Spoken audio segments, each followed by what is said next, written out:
Okay guys, welcome back na naman sa aking YouTube channel, no. So ngayon, shoutout muna dito kay King. Sabi niya, crafting episode vlog naman since nakakuha nga tayo ng Dragon Eye. So sa ngayon, kala ko mahirap na mag-craft nito guys, pero napakadali na pala siyang i-craft nowadays kung ikukumpara mo noon. Okay? So ngayon kasi pwede mo nang bilhin na lang yung epic to legend na lang yung crafting natin. So mapapagastos ka na lang siguro ng 62,500 na glittering na lang. So, kailangan mo lang doon at least 500 legend eh. So, 5,000 epic.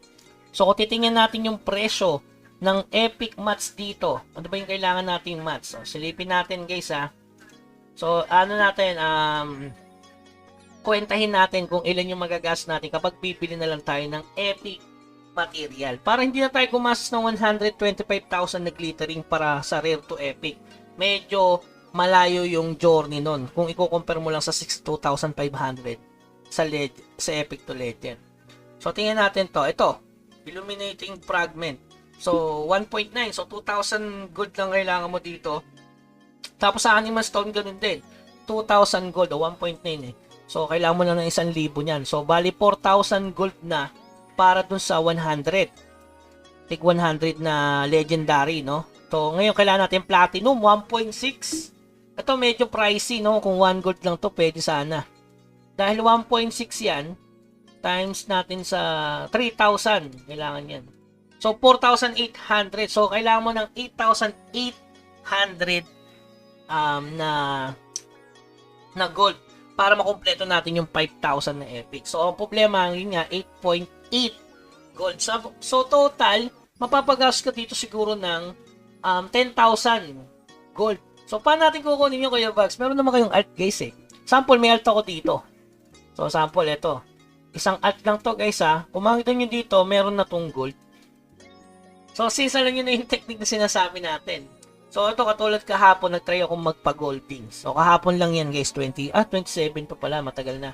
28. So, nagka-try akong mag-open sa mga bawat alt. So, naka 786 ano siya ng gold, no? So, yan. Kung makita nyo, alam nyo na yung technique para magkaroon ng at least 10k gold. So, ang pupormahin mo na lang yung farming ng glittering. Pero kung ayaw mo ng ganung setup, gusto mong pahirapan pa ng konti at hindi masyadong mapapagas ng gold, yun, i-grade mo sa rare.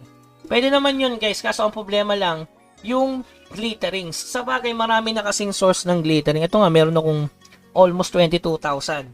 Tapos, pwede pa akong magpalit niyan gamit yung sa expedition. Okay? So, halimbawa, buksan natin dito. Marami namang source ng glittering eh. Ito, isa na to guys. Ayan. Palit natin lahat. Ayan. So, sobrang solid yan. Ilang glittering yung magagawa niyang 637 na yan. So, buksan natin.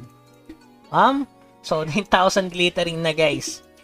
Okay. So, ayan. Meron na tayong total na, ilan na to? 33,000.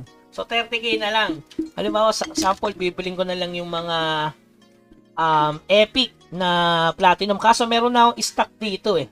Yan, kung makita nyo, meron 120 na akong platinum, 11 na illuminating fragment, tapos, etong anima stone. Baka may magtanong dyan, Kuya Bugs, paano yun kapag naging tradable sa epic? I-crap nyo na lang guys. Para hindi na kayo medyo mahirapan. Dati kasi binebenta ko sa epic eh. Ibenta nyo na lang sa legend pambawi sa dark steel. Pwede yun guys, pwede yun. Sa glittering kasi napakadali na. So, pwede ka sa MS. Papasok tayo sa MS. Sana yun syempre. So, pwede kang din mag-farm dito ng glittering sa MS. Kasi marami na ang source ng glittering kung i-compare dati. Namimigay pa si Mir 4. Ayan, palit tayo dito. Medyo marami na tayong stock halos eh, no? So, ayan. Tapos, ito, ipalit lahat. Ayan, kita nyo naman, naburo na. Sobrang dami, guys. Ayan. Tapos sa material, syempre, summon na lang o kaya bumili ka na lang. Napakamura na ng rare. Kung gusto mo talagang i-craft manually from rare to legend, pwede pa naman yung ganun kung ayaw mong mapagastos ng 10,000 gold. Kasi yung 10,000 gold, madami pa rin naman yun eh. Kung i-compare mo sa ginagawa ko to, dalawa-dalawa lang eh. So, tingnan natin yung total glittering natin. Kung ilan. Yung 1, 3. Tapos, syempre, ito, 429. So, sobrang daming glittering na natin. Nasa 46,000. Tapos, gagamit ka pa ng, ito, pwede rin to. 414. Ilan yung mga crop niyan? So, 138 times 50. So, sobrang dami guys. 138 times 50. Ayan, 6,900 dyan.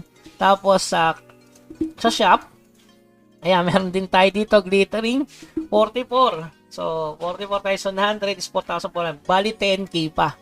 So, meron tayong total na, kung plus 10K, ayan, 56,000 na glittering. So, ilan na lang kulang natin? Diba? Almost ano na lang. Palagay natin 10K glittering na lang. So, madali na yon kung meron kayong summon na naipon. Guys. Kung may summon kayo katulad nito, so another na naman na statue yan, tapos glittering pa. Na tradable, pwede mo ibenta. Kasi mahal pa rin naman yung glittering eh. Hindi ko ginagamit ang tradable glittering kasi napakamahal pa. So, pwede ka mag-summon nito para sa materials kung ayaw bumili ng platinum na rare, tapos iso-summon mo rin ito. Ang pinakatamis dyan, syempre, ito pa rin, itong mga ganitong summon. So, napakadali ng i-craft niyan, lalo na sa alt, ang dami kong stock. Kasi nga, naburo yung ating pagkakrap ng legendary. Kasi hindi tayo binibigyan eh. Ngayon lang. So, ngayon may giging busy, pero hindi sobrang tagal makakarap ko agad yan. Ang problema na lang talaga natin yung glittering. Kung bubuuin ko siya, kailangan ko pa rin ng 187,500 from rare to legend. Since meron na akong legend doon, siguro kulang 100,000 na lang ang kailangan kong glittering. Okay? So, ganun pa rin yung process. Wala namang pagbabago. Nagkataon lang napakamura. Halimbawa, ito, ikakrap ko na to. Sample, guys. Wala kasi akong gold eh. Kaya nag-iingat din ako kasi, katulad niya, ibebenta natin yan mga boss. Kasi para maging source ng gold. Kasi wala naman tayong gold, hindi naman tayo alam nyo na. Pero sa iba, pwede yung gawin nyo. Pero ako, ganun pa rin, ibebenta ko pa rin yung gold ng mga alt natin. So, halimbawa, ito, ibenta pa rin natin yan ng 20. So, 20 natin ibenta, guys, kasi para di ba tayo masyadong lugi. O 22 guys, o 23. So solid dyan. Magkano lang ang 1M dark steel? 31 gold. So nabalik yung dark steel natin. So ganun pa rin technique yung gagawin natin para makrap yung legendary. So walang shortcut. Ganun pa rin. From rare to legend pa rin gagawin ko. Kung meron kayong gold, pwede na kayo sa epic to legend. So gagastos na lang kayo ng 62,500 na glittering. Tapos, kailangan nyo at least makapag-invest kayo 22,500 na dark steel para i-crop yun. Rekta ng ika-crop nyo yun. Kasi 10 million yun kapag kinarap nyo yung earring. So, ayan. So, yung earring is nasa 10K. 10 million pala, 10K. 10 million dark steel ang kailangan nyo dito. So, maya makakarap naman yan. Siguro, bigyan nyo lang ako ng mga 2 weeks. Makakarap ko na siya from konting rare to epic. Pero since magsosummon ako nito, hindi ko alam kung makakuha tayo ng maraming epic dito. So iwasan ko muna mag-craft ng papuntang rare to legend. So dahan-dahan lang muna. Hindi naman tayo nagmamadali eh. Tapos kalkulahin muna natin yung glittering na makukuha natin. Okay? So, yun lamang guys, yun lang yung ating tip. Pwede yung bilhin na lang yung epic na mats kasi mura na nga lang. Makakatipid ka sa glittering or gusto nyo, ito yung total. Yan, papakita ko sa screen. Yan yung computation ng isang pagbuo ng legend from rare to legend mats. Okay, so yun lamang guys. Keep grinding. Lalo na ngayon si Mirpo nagbibigay na ng legend sa mga tulad kong F2P.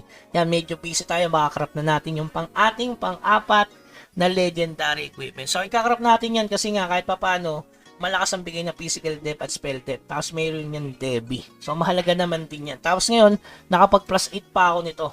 So sobrang bait ni Mirpo ngayon. Kung na plus 9 ko talaga to, napaka solid oh. Okay, so yun lamang guys, hanggang sa muli, paalam.